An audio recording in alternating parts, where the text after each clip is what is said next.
todos bem-vindos ao canal TV CE Haha. Antes de iniciarmos o estudo de hoje, clique em gostei, se inscreva no canal e compartilhe para ajudar a divulgar os seus conteúdos.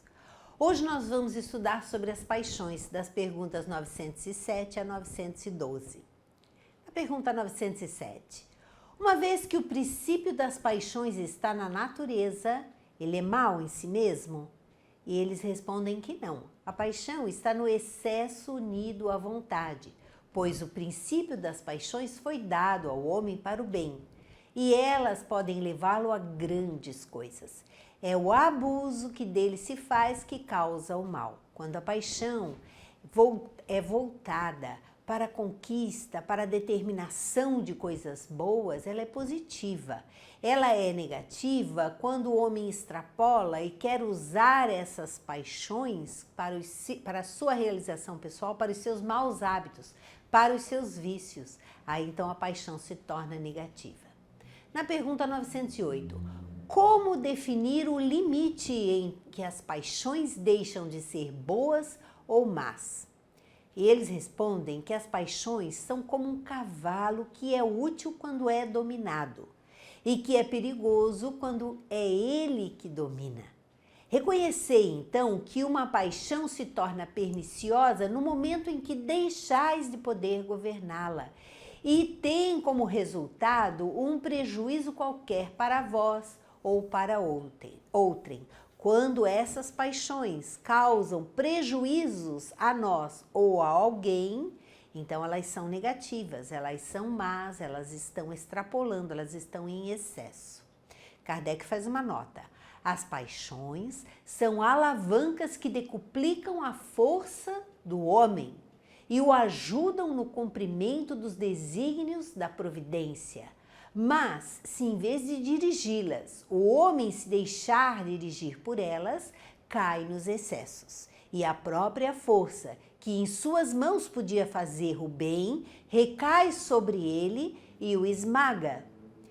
Todas as paixões têm seu princípio num sentimento ou necessidade natural. O princípio das paixões não é, portanto, um mal, visto que repousa sobre uma das condições providenciais de nossa existência. A paixão, propriamente dita, é a exageração de uma necessidade ou de um sentimento. Ela está no excesso e não na causa. E esse excesso se torna um mal quando tem por consequência um mal qualquer. Quando ela extrapola, então, a paixão, quando extrapola os sentimentos e se torna um excesso e prejudica o outrem, ela se torna má. Toda paixão que aproxima o homem da natureza animal afasta-o da natureza espiritual. Todo sentimento que eleva o homem acima da natureza animal denota a predominância do espírito sobre a matéria e aproxima-o da perfeição. A paixão pode ser utilizada de várias formas.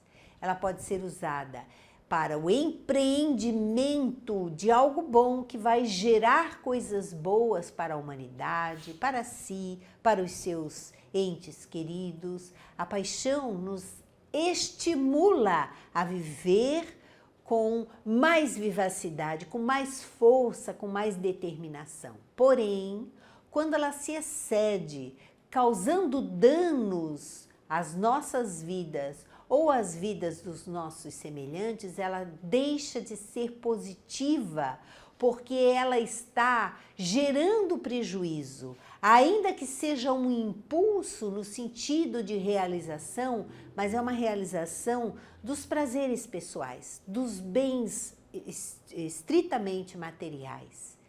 E o homem precisa aprender a desenvolver também o seu aspecto espiritual, seus dons espirituais, de forma que a fazer a paixão servir a esses dons. A vontade, a determinação, a firmeza em ser melhor, em se reformar, em se reeducar, em fazer coisas boas para a humanidade, tudo isso ajuda. São paixões que ajudam o homem a crescer. Na pergunta 909, o homem poderia sempre vencer suas más inclinações por seus esforços? E eles respondem que sim, e às vezes por frágeis esforços.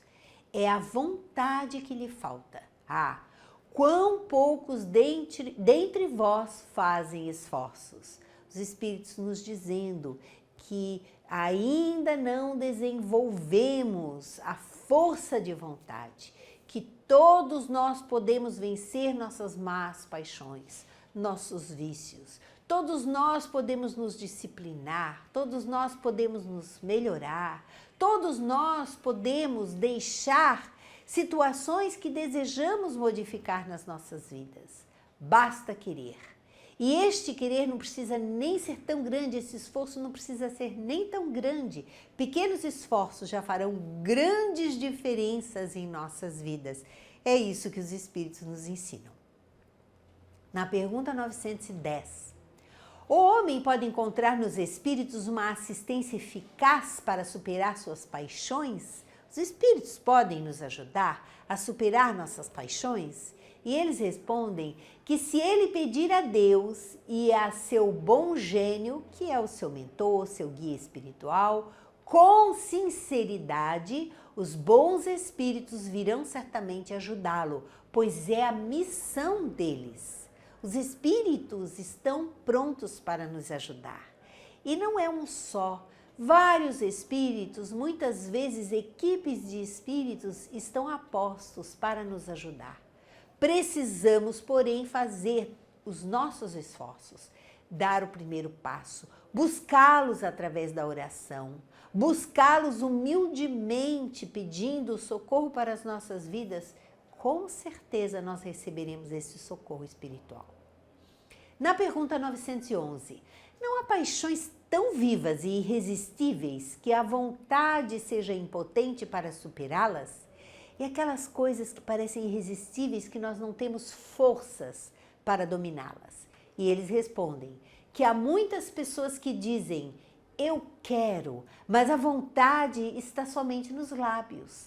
Elas querem e têm muito prazer que isso não ocorra. É uma dualidade na nossa personalidade. Muitas vezes nós desejamos mudar, mas ao mesmo tempo não queremos, não temos tanta força de vontade assim para fazer esta mudança. Quando se crê que não se pode vencer suas paixões, é que o espírito nelas se compraz em decorrência de sua inferioridade. Aquele que procura reprimi-las compreende sua natureza espiritual. Vencê-las é para ele um triunfo do espírito sobre a matéria, dizendo-nos que todos sim têm condições de se superar e superar as suas más tendências. Na pergunta 912, qual é o meio mais eficaz de combater o predomínio da natureza corpórea? Essas nossas tendências do corpo materiais, essas necessidades materiais. Qual é o meio mais eficaz de combater esse predomínio que parece irresistível sobre nós espíritos? E eles respondem, fazer abnegação de si mesmo, olhar para o outro, transformar nossas vidas em algo de útil e de bom, não só para nós, mas para aqueles que estão à nossa volta, para a sociedade de uma forma geral. Fazendo isso, nós vamos deixar o nosso querer, as nossas vontades, as nossas paixões de lado para pensarmos no bem-estar daqueles que estão à nossa volta, principalmente sobre aqueles que estão sob nossa responsabilidade. Precisamos trabalhar as nossas emoções no sentido de minimizar as nossas vontades e nos doarmos cada vez mais em benefício do nosso semelhante. A caridade ela é muito ampla e nós temos oportunidade de realizá-la cada dia da nossa existência. Assim nós encerramos mais um módulo do Livro dos Espíritos. Muito obrigada e até o próximo encontro.